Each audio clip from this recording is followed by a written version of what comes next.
Welcome to the golden mind. Now free yourself. Welcome to the golden mind. Now live your life. Welcome to the golden mind. Now free yourself. Breeze Umbrella is bringing motivation and inspiration. Transform your mind. Now live your life. Welcome to the golden mind. Free yourself. This podcast of the Golden Mind Show is presented to you by Septembre Lewis with Journey Live Production. For more information, visit breezeumbrella.com.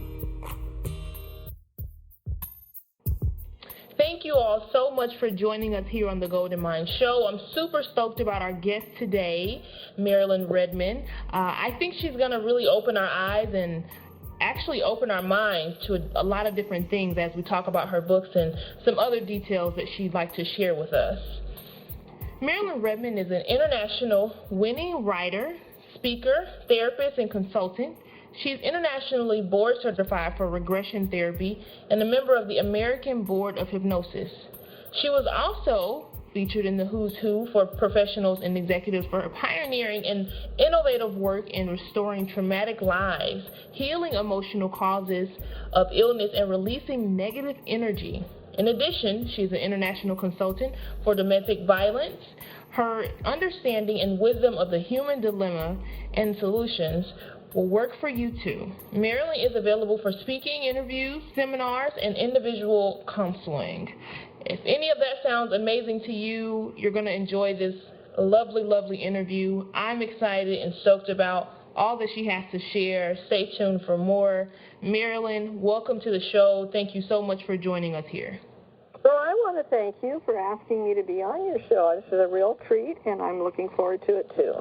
Absolutely. Have you had any highlights in your day or week that you'd like to share?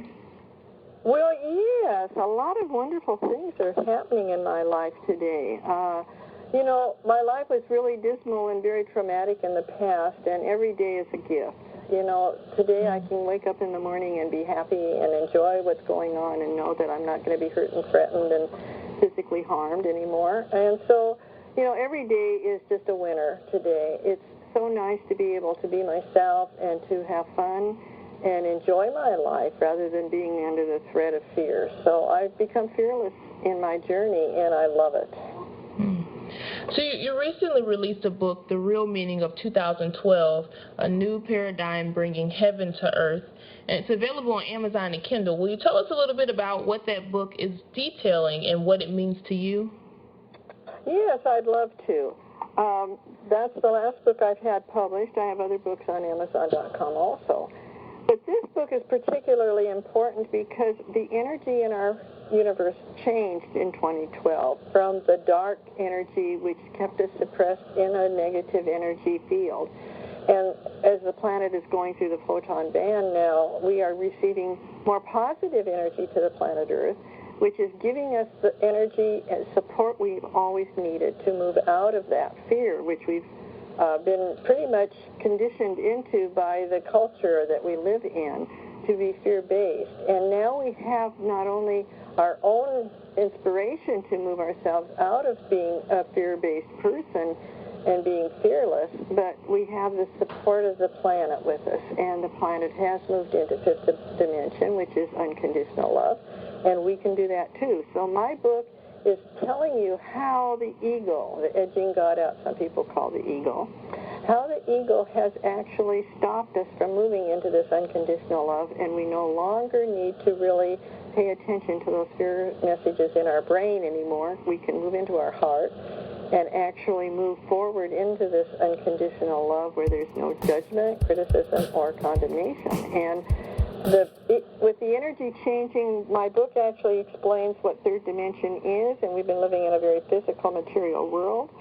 And then it explains your emotional life and how that's affected by that third dimension. And then what the dynamics are that we can do to change from living in third dimension into going through fourth dimension, which is like a transition out of the old and into the new.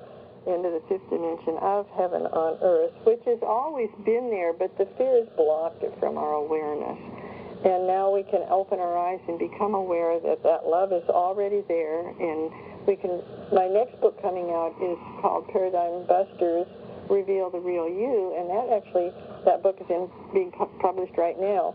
And that book gives the step-by-step details of how to really move out of your ego, out of the fear, and into this wonderful new experience of love that's always been there for us, but now we can actually live it and enjoy it, not just talk about it, but experience it, and that's what it's all about.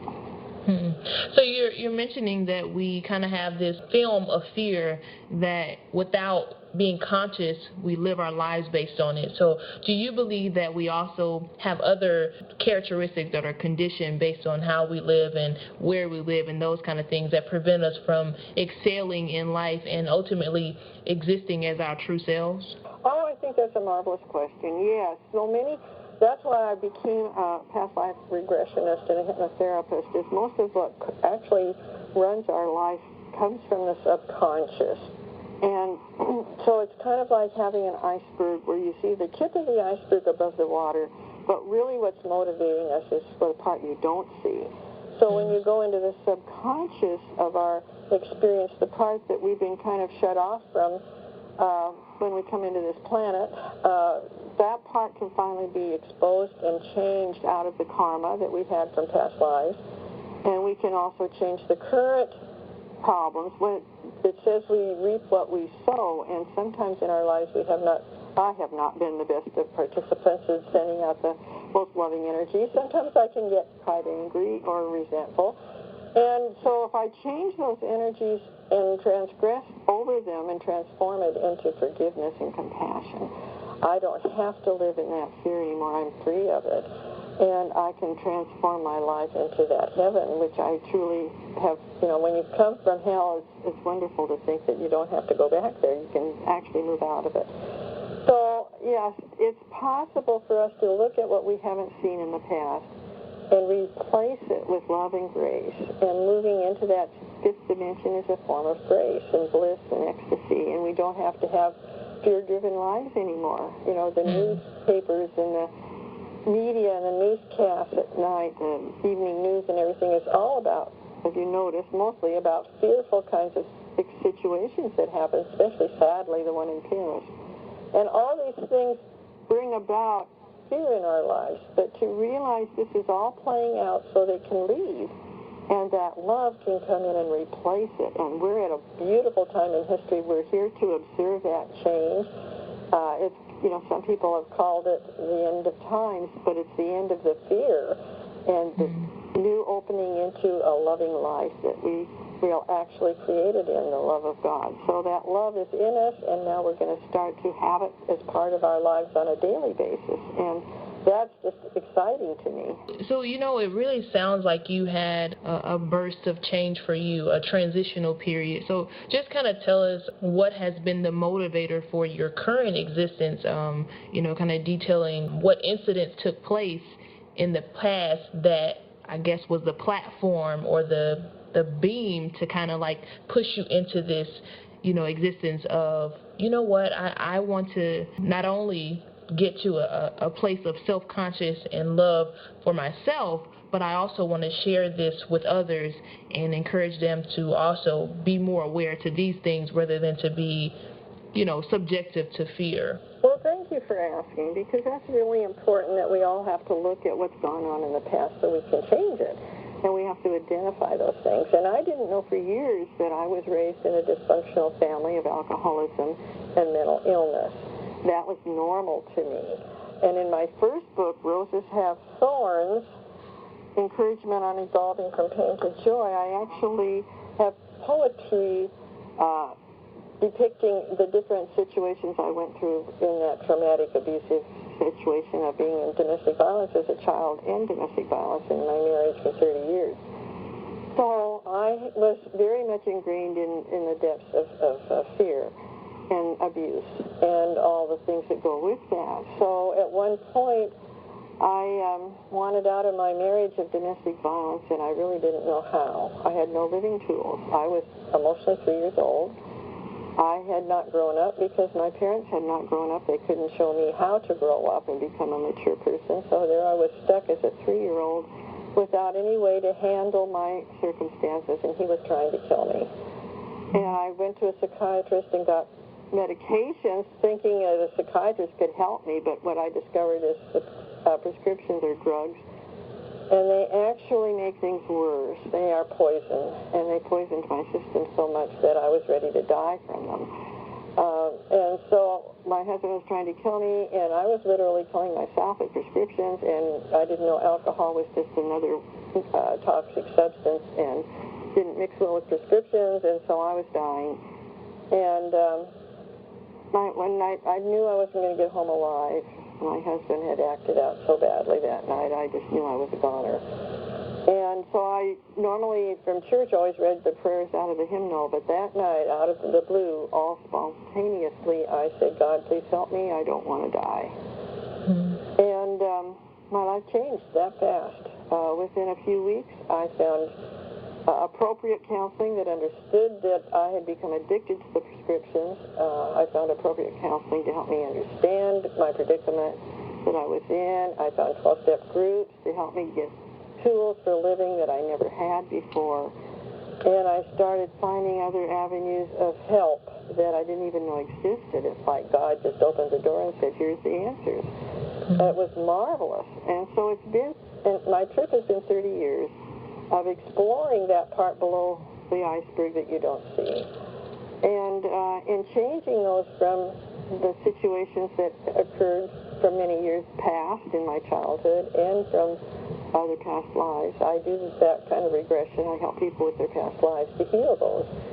As you forgive the past, as you forgive the people, as you forgive yourself, and start to love yourself, then your life can start to open up into the reality of love is all there is. But you have to do it yourself. We can't do it for others. We can share our experience and inspiration that I did it, you can do it.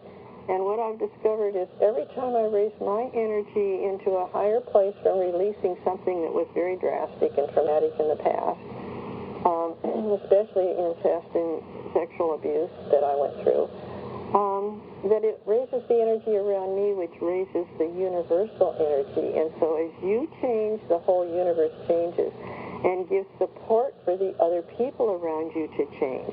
So if we change others by changing ourselves, and that's become to me a very important piece, because as a codependent person, I've healed actually 9 addictions, one including codependency, trying to save others all my life because I was in such bad shape. I've learned to save myself. There's nothing outside of myself that can save me or give me peace. It's an inside job. So as I've been on this journey of changing my insides to match my outsides, how I have integrity today, that has changed my whole life. I have people around me today that are caring and loving. I'm actually in a relationship of unconditional love. I'm so blessed today that my life has literally manifested. I've opened my heart and let that love out, and that love has manifested a whole new experience, which I like to call it heaven on earth. So as we change, our lives change. We actually create our own reality. And I didn't like the one I had, so it was like, okay, the only way I have to go is up. You know, there's this quote that says something along the lines of how our words and thoughts and things of that sort become habits and so forth, and then the habits become our personality, and I don't remember the exact words, but I'm wondering for you, and then also for many others, do you think that maybe, you know, fear and pain and hurt and all those things, even after we recognize that rather than them being a part of who we are, that, you know, it can be identified more as an experience or something that we have been exposed to? I guess in short, what I'm asking is, do you think that we recognize that we don't have to live in fear, that we don't have to live a life full of pain, and ultimately that these things become habitual if we've been exposed to them for an extended amount of time or, you know, an extended portion of our lives? But, you know, you bring up a really good point. Nobody's ever actually asked me this before in this way, and I think it's marvelous. what I had to find out is I was afraid to feel. My feelings were shut down. I was a walking zombie. In the hospitals they call it flatlining. I was really the walking dead. And if you want to change, you have to feel that pain. You have to feel the misery or the suffering and literally let it transform out of your experience in changing, letting it release by feeling it. And that's when the love can come in and replace that space where the pain was. The problem was most people run away from feeling their feelings. They run away from reality instead of embrace it. And when I started realizing I had to feel the feelings, I had to thaw out. Now, I was a solid little ice cube. And as the love started coming into my life, because I was around more loving people in 12-step programs, I was around more loving people in other activities of spiritual focus, receiving the love I never got as a child, I finally started to thaw. And that's what makes all the difference is we're immature little children, and we have, in my case, haven't grown up because I was never loved. And in these programs, they said, we'll love you till you can love yourself. And as you love yourself, you allow yourself to have the feelings and let them leave. They have to flow out of your system, and that's what I do when I help people with counseling, is I help them get to the point where they can feel those feelings in their subconscious, and the easiest, softest way to do this is to do it through hypnosis and regression. You don't actually get intense with the actual trauma and drama, but the change can happen in your deepest consciousness. So when you let those feelings flow out, then you can bring in a loving solution, a loving answer, protection, security, safety. If you don't feel safe, you can't feel. And so the fear brings on all kinds of reasons why people don't want to feel, and that's where addictions come from. You want to feel good, so you drink or you take the medicine, or you become a shopaholic or a gambler, whatever gives you feelings. But those aren't feelings that are eternal and sustaining. So to turn to a higher power of love in your life, the spirit of love and this universal energy that supports us all and is in our hearts and just wants out by opening your heart and feeling the feelings, then that love can actually manifest. So you see, it's really important to have your feelings and not run from them, not drink to stuff them, not have addictions so that you don't feel, but to say, I don't want this feeling, so I'm going to embrace it and love it and see where it came from, and I'm going to let it leave because I don't need to keep it anymore. I can just forgive the situation, and I can have compassion for myself and the other person through the experience. And that's why we're on this planet, is we're here to learn compassion for everybody, all our neighbors and all our enemies both, because then the energy flows in love. So we are here we're actually creating the 1,000 years of peace by letting our feelings emerge, not stuffing them by overeating or the other things that people do in their lives to stuff their feelings. And actually feel the feelings and let the love come in. We deserve to feel the love of who we are. So what exactly does it look like to be in a session where you have hypnosis? I think sometimes there's a stigma that comes with hypnosis and maybe some, some not so valid things that maybe what it actually looks like as well as what the results are. So if you could just explain just a little bit about what that might look like for someone who would indeed benefit from hypnosis. Well, thank you. That's really a smart question, because you're right. A lot of people have been given false information and misinformation or no information from all kinds of sources in our culture, because they don't want us to actually look and find who the real self is inside. We need to know ourselves, and if we don't go within, we can't. It's all superficial around us. It's just kind of like the icing on the cake, but where's the cake? Hypnosis is another word for meditation. You go into the silent and listen to the silent voice without the ego interfering. You just open yourself up to the positive messages of the universe, the direction and the loving guidance that works just for you. And instead of listening to others outside give you advice, well, it's maybe good advice for them, but it might not work for you, so you want your own advice. And you are always in a meditative state when you wake up in the morning. Before you put your feet on the ground, you are in that spiritual base of energy, and that's a hypnotic higher consciousness, we call it.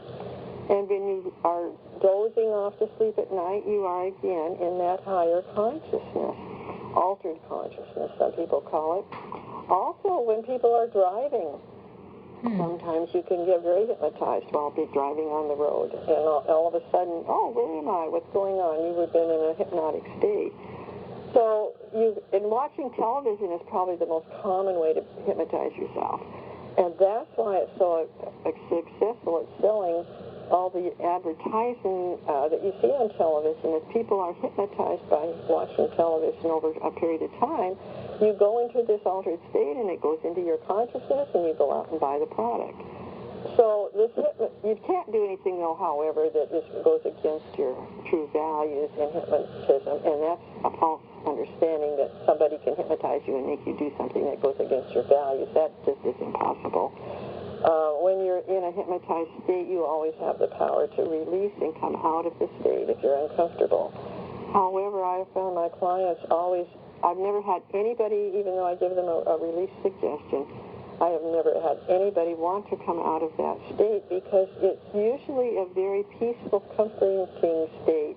It's a higher state where you feel accepted and loved, and you don't feel threatened in hypnosis.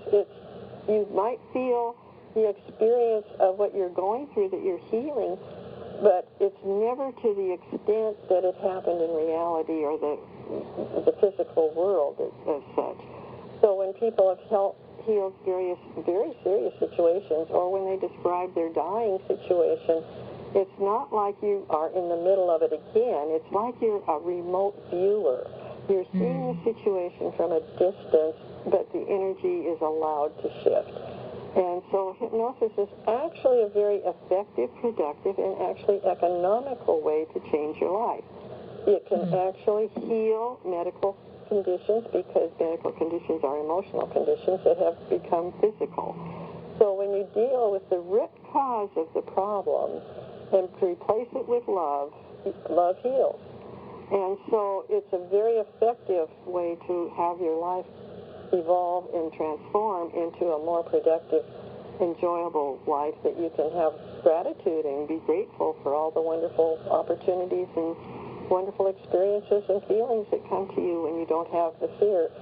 I didn't know you could be fearless when I was growing up, and today I love being fearless, and it frees you. It frees you to be yourself. You don't have to worry about what other people think of you. You don't have to worry, are you doing the right thing? Well, nobody's telling you what to do because you're listening to your higher consciousness, your voice inside, the God within. And when you listen to that, your life just goes so much better. It's like, wow, it's like little miracles are happening all the time. I like how when I asked you about who you should spotlight, or who I should spotlight on the show, I really liked your answer. Will you tell me a little bit about what triggered you to kind of respond in the way that you did? Yeah, that was a very interesting question to me. I was just floored when you mentioned that. My whole life had been focused on other people, places, and things, so I would be safe and not hurt or punished or abused. And so I was constantly trying to protect myself by what's around me. It was like I had a little periscope from my submarine inside, and I'd put the periscope up, and what are they doing? What are they doing? So I won't get in trouble. And so that didn't work for me. It was definitely going against my surviving and living, as I mentioned earlier. So I had to learn to look inside and find my own answers. And what I found was there are no gurus, and there are no people that have all the answers. In fact, they don't even have the answers for me. I have my own answers. The book that's being published right now, it says it doesn't matter what your age is. The answers are always within you. I discovered that I was, taking what my mother said so seriously. Well, I found out she was mentally ill, and I, of course, didn't want to be mentally ill. I was taking what my church said so seriously. My mother says you marry a man to take care of you. So I get in a domestic violent marriage, and he's doing anything but taking care of me. I listen to my church, says, well, don't get divorced. You're not supposed to get divorced. Well, I go to church in the morning, in the afternoon, I come home and get beat up. So church answers answers didn't work for me. I went to medicine. I saw a psychiatrist, and he gives me pain pills and antidepressants and medicine for bipolar disorder. I've been declared sane at this point. And those pills just literally were killing me, and my body says you're dying. So I looked outside for all these answers, and they were all working against me. And I had to find answers. I didn't want to die. So when I discovered the answers are within, and I can meditate and get the answers, that intuition, listen to that voice inside of you. It's giving you the information you need and you're looking for. Listen to your hunches and follow them, or your instincts, or your gut. You know, some people call it that. Those are the messages we're supposed to pay attention to. And so I don't look to others to save me today. I know that there isn't anybody that's going to save me, because it's the inside. This is an inside job. So I have given up on churches personally. Their dogma keeps me in a box, and I tend to think outside of the box today. So I don't look to other people for my answers today. I'm not codependent. I depend on a higher power of love rather than being a good sheep. I'm not that sheeple or person who just follows and does what other people say anymore. I'm an independent thinker, I guess you'd say. I think for myself. What were some of the beauties that you were able to be exposed to after you kind of like came to a space of more clarity? What are some of the beauties, you know, even simple things like, you know, sometimes people look outside and like, man, that is just, you know, a pretty tree, you know, whatever the case may be, but, you know, there's always something more that you gain from a greater sense of clarity. So what beauties, whatever that may be, did you gain from gaining that sense of clarity, per se? What a wonderful question.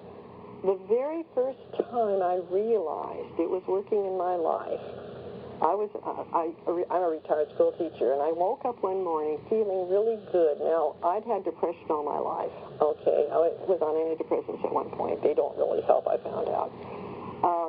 They just make it worse in some cases. It made me suicidal. So I woke up one morning feeling really good inside, and I felt energy, and I thought, I only lived a mile from where I taught, and I thought, I heard the birds singing outside, and that was such a treat, and it was sun shining, and I did not feel this depression at all. I just felt wonderful. And I said, gee, I'm going to walk I usually would drive to school. It's only a mile. I said, I'm going to walk to school. The sun's out. It's gorgeous. The birds are chirping away, and I'm just going to go up and enjoy this on the walk to school. And gradually, more and more of those kinds of feelings came in, and more, even though you still, as you walk through these things, you're going to have your times where the things you need to release do come up for you to recognize and to not have part of your consciousness anymore, because we're actually raising our consciousness. But as I've gone through these better and better feelings of feeling joy and ecstasy recently, wonderfully, just feeling just so loved. This is a marvelous experience. I was driving down the freeway, about 6 months ago, I guess, and I felt this abundance inside of myself. And then it managed to go beyond my skin, beyond the inner part of me, to around me and surround me, and it filled the car, and it went beyond the car onto the highway, and it went beyond the highway to the shoulders of the road, and it went beyond the shoulders to the grassy areas beyond the road, into the sky where the horizon line, and it just the infinity of this abundance just totally wiped out the idea, everything I needed, I had. Everything I needed was going to be there for me. It was always there for me. There's nothing in the way of this abundance in my life. And that feeling gave me such a sense of security. It was just amazing. And just recently, when I faced my last fear, and this is going to be on the cover of my book that's now being published, I was afraid to go up in a huge, huge Ferris wheel on the waterfront of Seattle. Now, as a sixth grader, I was in an octopus and almost fell out of it from the top of the octopus position to the ground, and I thought I was going to go splat, and that would be the last of me, and I never was going to ride in something like that again. So my boyfriend was having a birthday, and he wanted to go up in this Ferris wheel, and I said, no, I'm not going. No, I'm not going. There's no way. And so my friend said, well, if that's the problem, I can help you with hypnosis. Well, doing that myself, I knew immediately what to do. So I I got myself into a meditative state, and I found out why I had all these fears from that octopus ride, what was actually emotionally going on with me. And I realized where the fear came from, and today I know that fear and faith cannot exist at the same time. I replaced the fear with faith, and I put myself in the arms of God, and I told my boyfriend, I said, I can go up in the Ferris wheel with you now. And he looked at me, and he was totally surprised, but we actually did go up. I have pictures of when we went up in the Ferris wheel. And as we proceeded up the Ferris wheel, we got there later than expected, and I had a camera for the event. I was so thrilled that I was going on the Ferris wheel, and I was going to be in God's arms, and I would be safe. And so as we proceeded up the Ferris wheel, the sunset came on. I expected to have a nice sunny day. Well, it got by then. It was sunset time because of the traffic was so heavy. We were there later in the day. And so I took pictures of this sunset, and all of a sudden, as we got to the top of the Ferris wheel, the sunset was totally orange on the water, in the sky, reflected off the windows of the buildings of downtown Seattle. The whole thing was beautiful orange. And it was like God was giving me this message, and I just found out this morning that when there's a gold, it was an orangey gold, an orangey sky all like that, that signifies Christ consciousness. So that to me today was a symbol that I have grown out of my old past fears, and I have moved into a higher space of consciousness where, Jacob's ladder is in the Bible, and they talk about going up this steps in the Jacob's ladder. And so I have been going up those stairs, and that was God's message and reward was this beautiful, beautiful sunset, which I'm using for the picture of my next book. Marilyn, you've talked a bit about, I guess, two of your books, but I saw that you've written quite a bit. So if you could kind of just tell us a bit about the books that you've written and kind of how they've just enter into your life, that would be awesome. Just really quickly, I won't make you go in major detail, but I really think it's great that you've got so much out there that, people can kind of read your story and be impacted. On Amazon.com, I have 7 spiritual books on there. 2 of them are in paperback. The one you first mentioned, The Real Meaning of 2012, A New Paradigm Bringing Heaven to Earth, is on there, and it's available on Kindle or paperback. My first book was Roses Have Thorns, which chronicles the abuse I went through and tells my story from that side of the picture. I also have some shorter essays of spiritual help for various parts of your life, one for incest, one for changing your life and from a different perspective, one that talks about all those old energies that are fearful and actually motivating our lives and that we need to release them. Some people call them vasanas. There's a little picture of the frogs flipping the fly around, and they're dealing with their undisclosed situations that are still needing to be healed. So that each one of the ebooks deals with a little different part of your spiritual passage so that we can align. One says, are you ready for 2012 spiritual alignment? And that's what we're on earth to do, is to align our energy with God's love, loving energy, for feeling like peace on earth. And my next book will be Paradigm Busters Reveal the Real You. And if people are interested, they can go to Amazon.com, or I have a lot of YouTubes with lectures and interviews, and I also channel spiritual information, and those are on YouTube. I have a blog called Marilyn Redmond Books.blogspot.com, and I put a lot of my articles on my blog that are spiritually helpful. I have a website called Angelica'sGifts.com, and I've just recently, this last year, was published in 3 anthologies, which was so exciting. This editor found me to be in his book of success, and then he had another book coming out called Hidden Success, and so he asked if I'd write a chapter for that book. And then his last book on success is called Walking Your Life, and it actually gives the details of my stress and trauma from childhood. I was literally a Cinderella. And moving into the space I am today and being successfully out of the old past trauma and drama that I was in into being free from that. So I have a lot of writing. I've also written a lot of articles for Ground Report, over 100 articles, and I have a new blog I'm going to start writing for. So if you check out any of those, just go to Google and Google my name. You'll find a lot of these opportunities to find out more about my work. Marilyn, I want to thank you for taking the time to chat with us today. I love how you say it's so important to go within, that it's an inside job. I love that. And I hope that the listeners can, take that and understand the importance of really focusing on building the inner self. And I hope that something that you've said here, or one of your books or lectures or any of that can be the catalyst for them to change their lives. And so, I sincerely thank you for spending time here with me, telling us about your journey and really all the beauty that you shared. Thank you so much. It's been fun. I really appreciate it. Well, this has been a joy for me. I think you had marvelous questions, and I think you had really a unique point of view, and so thank you for having me on your show. Absolutely. Thank you. For more information, please visit www.breezeumbrella.com. Thank you for tuning in to the Golden Mind Show.